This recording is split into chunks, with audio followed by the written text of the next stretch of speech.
नमस्कार। प्रस्तुत है आज का चिंतन। शरीर, मन और समय रूपी तीन संपदाएं मनुष्य मात्र को एक समान मिली हैं।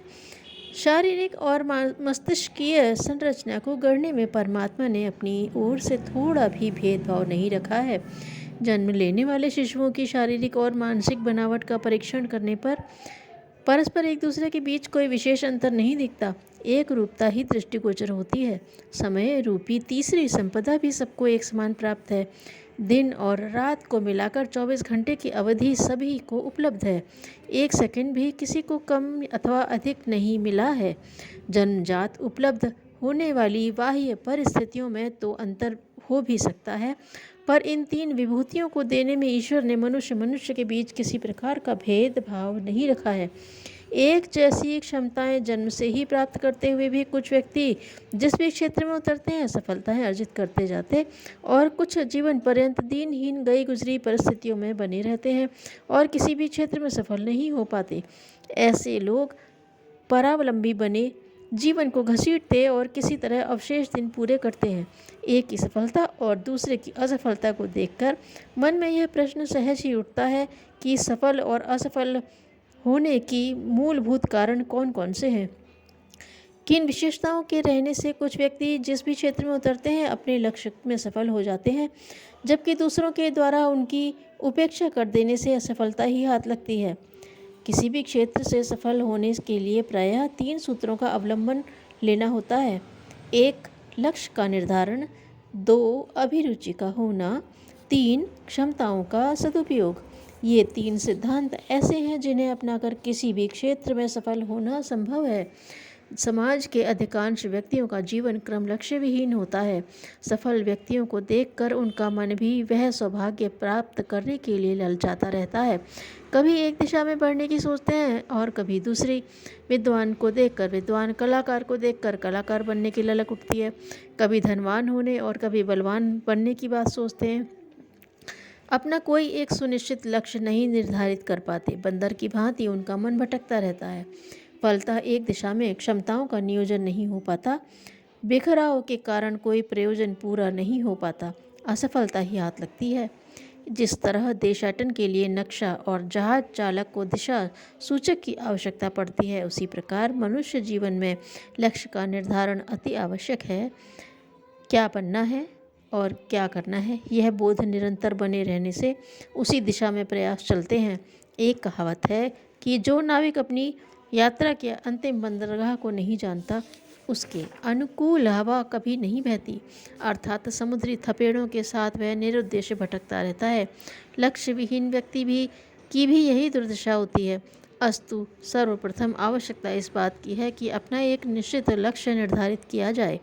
सफलता का दूसरा सूत्र है अभिरुचि का होना। जो लक्ष्य चुना गया है उसके प्रति उत्साह और उमंग का जगाना, मनोयोग लगाना। लक्ष्य के प्रति उत्साह उमंग न हो, मनोयोग न जुट सके तो सफलता सदा संदिग्ध बनी रहेगी। आधे अधूरे मन से बेगार टालने जैसे काम करने पर किसी भी महत्वपूर्ण उपलब्धि की आशा नहीं की जा सकती। मनोविज्ञान का एक सिद्धांत है कि उत्साह और उमंग शक्तियों का स्रोत है। इनके अभाव में मानसिक शक्तियाँ परिपूर्ण होते हुए भी किसी काम में प्रयुक्त नहीं हो पाती। उत्साह किसी भी कार्य का प्राण है। शरीर में प्राणवायु की भांति वह लक्ष्य की ओर गतिशील करने में महत्वपूर्ण भूमिका निभाता है। उत्साह रूपी अग्नि का कार्य संचालन के लिए भाप तैयार करती है। वह युवावस्था का लक्षण है। अतएव अभिरुचि का अर्थ है जो भी लक्ष्य निर्धारण किया गया है उसमें पूर्ण मनोयोग जुड़ा हो और उत्साह में कमी न आने पाए। प्रायः किसी भी काम के प्रारंभ में जितनी अभिरुचि दिखाई पड़ती है उतनी बाद में नहीं रह पाती। फलस्वरूप जितनी तत्परता और तन्मयता लक्ष्य के प्रति सतत बनी रहनी चाहिए, उतनी न होने से आधी अधूरी सफलता ही मिल पाती है। सफलता अर्जित करने का तीसरा सूत्र है अपनी क्षमताओं का सुनियोजन, सदुपयोग।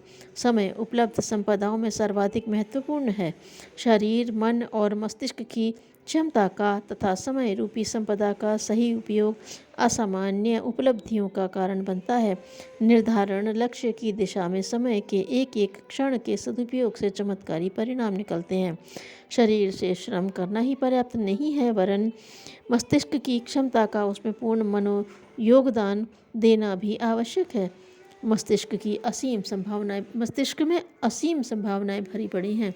विचारों की अस्त व्यस्तता और एक दिशा में सुनियोजन न बन पाने से उसकी अधिकांश शक्ति व्यर्थ चली जाती है। शक्तियों के बिखराव से कोई विशिष्ट उपलब्धि नहीं हासिल हो पाती। सूर्य की किरणें बिखरी होने से उनकी शक्ति का लाभ पूरा नहीं हो पाता। आतिशी शीशे पर केंद्रीभूत होकर वे प्रचंड अग्नि का रूप ले लेती हैं। मस्तिष्क की यह सामर्थ्य के संदर्भ में भी यही बात लागू होती है। सफल और असफल व्यक्तियों की आरंभिक क्षमता, योग्यता और अन्य बाह्य परिस्थितियों की तुलना करने पर कोई विशेष अंतर नहीं दिखता। फिर भी दोनों की स्थिति में धरती आसमान का अंतर आ जाता है। इसका एकमात्र कारण है एक ने अपनी क्षमताओं को एक सुनिश्चित लक्ष्य की ओर सुनियोजित किया, जबकि दूसरे ने जीवन में लक्ष्य विहीनता और अस्त व्यस्तता बनी रही। भौतिक अथवा आध्यात्मिक किसी भी क्षेत्र में आगे बढ़ने वालों के साथ उपयुक्त 3 विशेषताएं अनिवार्य रूप से जुड़ी रहती हैं। किसी भी प्रकार की सफलता की आकांक्षा रखने वालों को उपयुक्त सूत्रों का ही आश्रय लेना होगा। जैसी राजा वैसी प्रजा। ईरान का बादशाह नौशेरवां एक न्यायी राजा था, के दौर पर मशहूर था। एक दिन वह जंगल में शिकार करने गया। वहाँ खाना बनाने के लिए नमक की ज़रूरत पड़ी। बादशाह ने एक नौकर से कहा, पास के गांव में जाकर नमक ले आ, मगर देखना पैसे दिए बिना मत लाना, नहीं तो सारा गांव उजड़ जाएगा। नौकर ने आश्चर्य से पूछा, जहाँ पनाह चुटकी भर नमक लाने में सारा गांव किस तरह उजड़ जाएगा? नौशेरवां बोले, जो राजा जुल्म से अपनी रैयत के बाग में से एक फल तोड़कर खाए तो राजा की देखा देखी नौकर सारा पेड़ ही जड़ समेत उखाड़कर खा जाए। भगवान बुद्ध प्यासे थे। शिष्य आनंद को समीप के झरने से पानी लेने भेजा। उधर थोड़ी ही देर पहले कुछ पशु नहाए थे, जिससे पानी गंदा हो गया था। आनंद लौट आए, स्थिति बताते हुए कहा, नदी से पानी ले आता हूँ। बुद्ध ने फिर उसी झरने पर पानी लेने भेजा, किंतु पानी गंदला ही था। 3 बार भेजने और वापस आने के बाद चौथी बार जब आनंद गए तो कीचड़ साफ हो गई थी। आनंद स्वच्छ जल लेकर तथागत के पास आए। पानी हाथ में लेते हुए भगवान बुद्ध ने कहा, आनंद, हमारे जीवन का जल भी कुविचारों के पशु लौटने से प्रायः गंदा होता रहता है और हम भाग खड़े होते हैं। यदि हम भागे नहीं, मन के शांत होने की प्रतीक्षा करें तो सब कुछ साफ हो जाएगा, झरने के पानी की तरह। धन्यवाद।